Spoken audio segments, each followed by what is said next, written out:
How would you like to hear about my biggest F up of the year in terms of gambling? Well, I'm going to go over that here at the end, but we're going to go over a few WNBA props and then we'll talk about some parlay pieces. This should be a fairly quick show, so let's get into it. Uh, Couple games tonight in the WNBA. So last night, I was glad I laid off. I would have gone 1-1 and gotten juiced. So I was terribly wrong about Brianna Stewart. She had an amazing game. I am kicking myself I didn't play Williams over that 7.5 points. She got 10 points, and she got it kind of early in the game. It was a pretty easy no sweat. But again, 1-1. That's not good. You're getting juiced. We talk about this. 1-0 is better than 2-1. So let's talk about a couple of plays that I have tonight, and I do like these. I have not put these up for client plays because I'll talk about this a little bit at the end.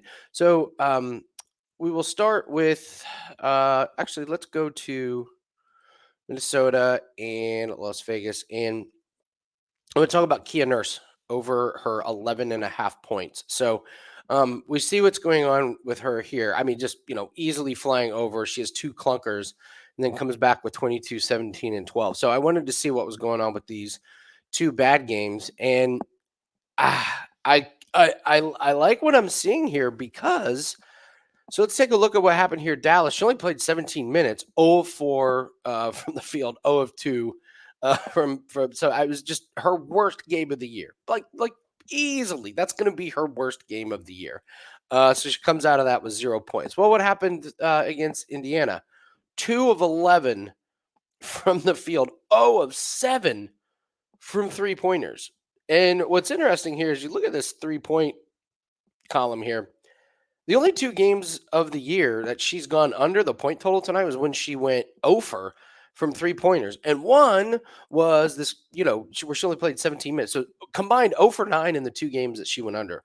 Every time she hits at least one 3 pointer, she squeaks over this total. So if I'm playing something tonight, it's Kia Nurse here, and you're getting a good price here, minus 106. I think this is a play that has legs here. I think we can keep playing this one. So I wouldn't be worried about playing Kia Nurse tonight and kind of a little bit moving forward. So that's one that I think I would fire on if I gotta play something tonight, which I don't. I'm sticking to my plan that this week we're only going to have a few plays. The other play I was looking at is a 3 pointer prop, and this one is pretty amazing. So, Ogunbowale here, 3 pointers. So they have her at 3.5 3 pointers, and it's minus 165. And you're going, well, is there really value in this one? And so, if you would have played the under here all season, you've got what 7-3. So yeah, it's worth it. When she goes over, she goes way over. So you're kind of sitting there feeling like a dope when she does go over. But I wanted to pull up here. So Ogunbowale, look at these 3 pointers attempts. So as a team, they shoot 15.4. She shoots 8.7 of them.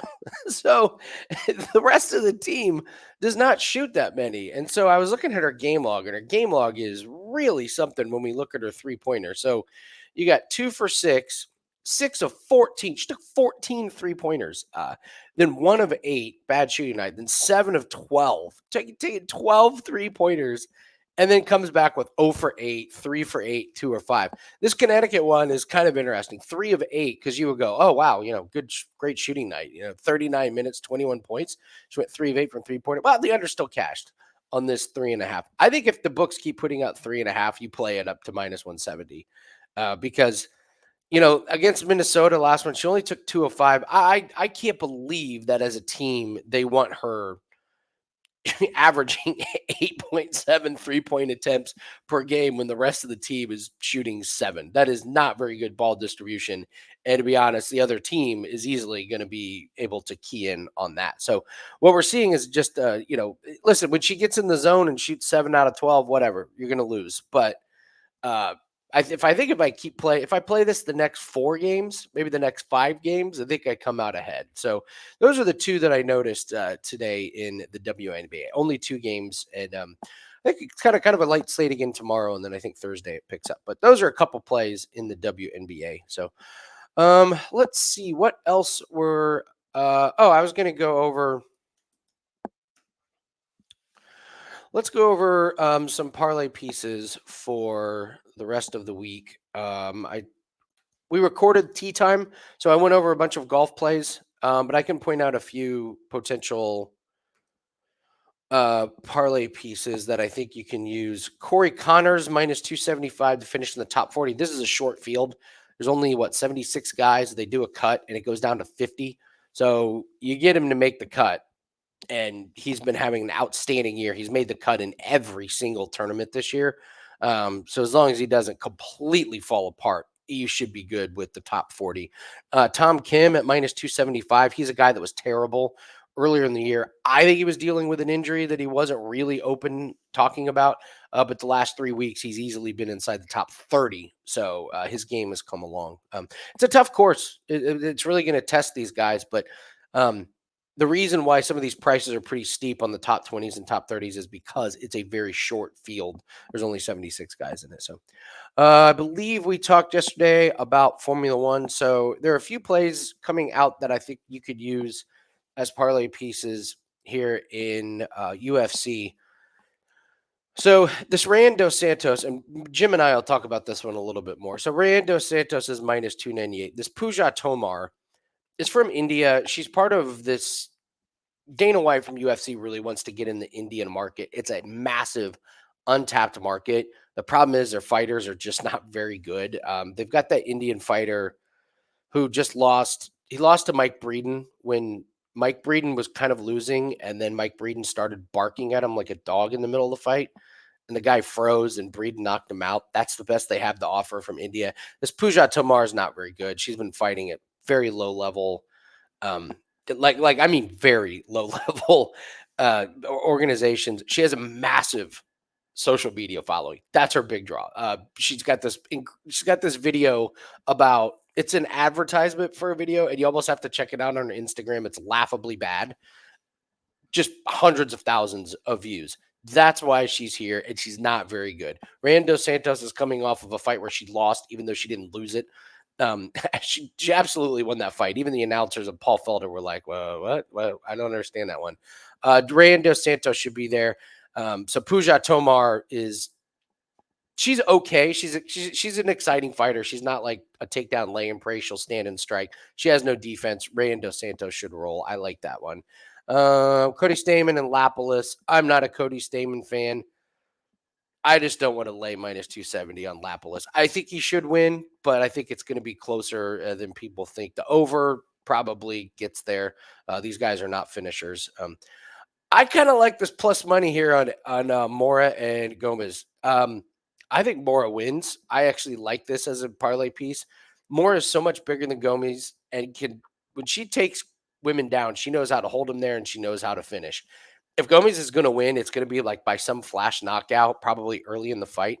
So if you're worried about that, I would take the under. That's obviously not a parlay piece. You can keep that just, you can play that on its own. But I think Mora dominates Gomez. Her ground game and her size is so difficult for women in this division. So I would keep riding the Eduardo Mora train on that one. Castaneda Marcos, the over is pretty decent. Not sure I'll get to the window on that one.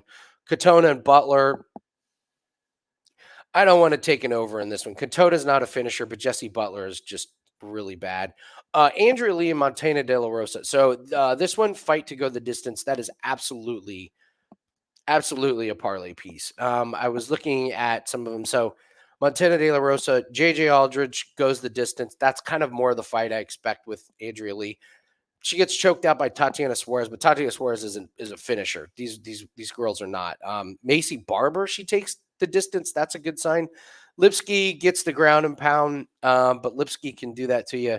Meyer Silva draw, and then just a bunch of decisions. And then we look at what happened with Andrea Lee, and I don't know what happened to Andrea Lee. I thought she was on her way to having a pretty decent career, and it has just not happened. So you look at her last 4 fights, and they have all gone the distance, and she's going the distance against Macy Barber and Natalia Silva, where she got beat up pretty bad, and Miranda Maverick. Maverick dominated her. The physicality and grappling. I guess what I'm saying is neither of these women are finishers, but they do have good cardio. Um, they're very hittable, so they probably are going to punch each other quite a bit. I'm just not sure that either of them has the power to knock the other one out. So I think this is a good one to go the distance. Radke and Prates, I actually think the over is a little bit underrated here, but I will not get to the window on that one. And some of these others. So I feel like I've gotten burned on these fights that scream under, like this Julia Marquez and Zacharias. There is no world which this fight should go that long. Julia Marquez comes out like a bat out of hell, blows his load, and then has absolutely no cardio. So he either gets this guy out of there quick and then like just falls apart. Zach Reese only got like what 6 fights on his card. He's never been out of the first round. He made a bad mistake in his last fight, gets power slammed and gets knocked out.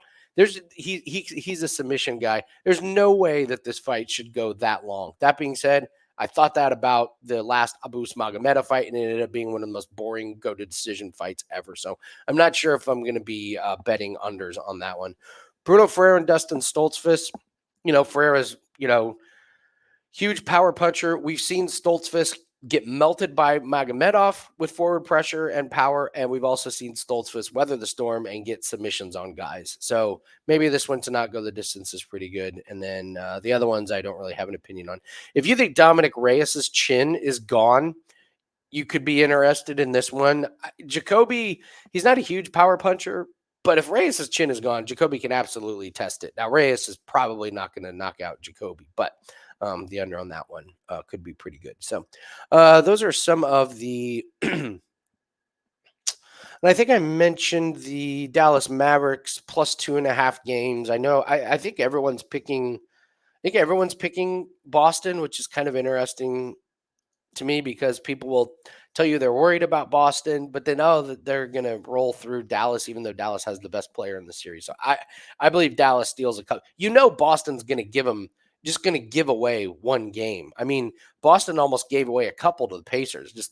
Like, I know they swept the Pacers, but a couple of them were 3-point wins against against a team without Halliburton. And so Boston 100% is just going to give Dallas one with a bad defensive performance. So then all you need is Luka and Kyrie to have one other good game to win 2 games, and that one cashes. So I really like that one. I honestly now I think I'm going to put that in with something else as part of a WagerTalk play. So okay, I'll talk about my biggest F up and how that's really affected me. I think in a good way.